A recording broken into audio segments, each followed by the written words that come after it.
જીવંતિકા વ્રત એટલે શું? જ્યોતિષશાસ્ત્રીએ આપી આ વ્રત વિશે સલાહ.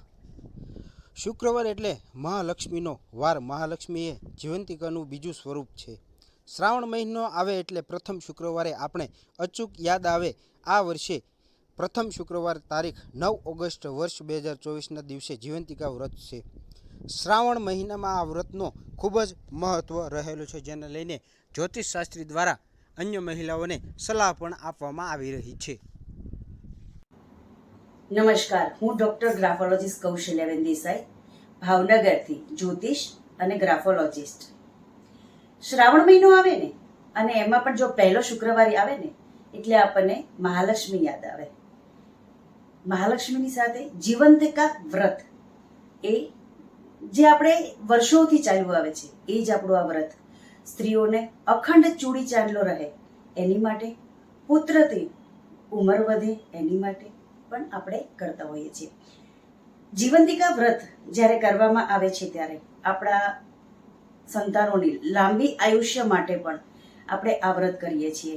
તો સૌપ્રથમ તો આપણે જોઈએ કે આની અંદર આપણે ખાસ કરીને કે જો પહેલા શુક્રવારે આ વ્રત ના કરી શકો તો બીજા કે ત્રીજા કે ચોથા શુક્રવારે પણ તમે આ વ્રત જીવંતિકાનું કરી શકો છો. અને આ વ્રત કરવાની જે વિધિ છે એ સવારે ઉઠી માથાબોળ નાઈ અને પાટલો માંડી અને એની સાથે જીવંતિકા માતાનો ફોટો મૂકી ખાસ સાકર અને શીરો, ઘઉંનો શીરો પ્રસાદ રૂપે ચડાવવામાં આવે છે.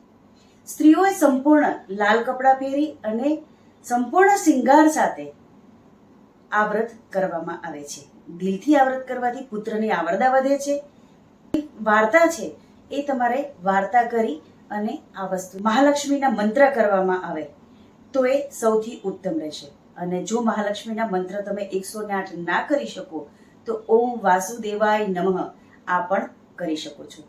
પૂજાની સાથે જીવંતિકા વ્રત કરવામાં આવે તો એ ખૂબ જ ઉત્તમ અને સારું રહે છે.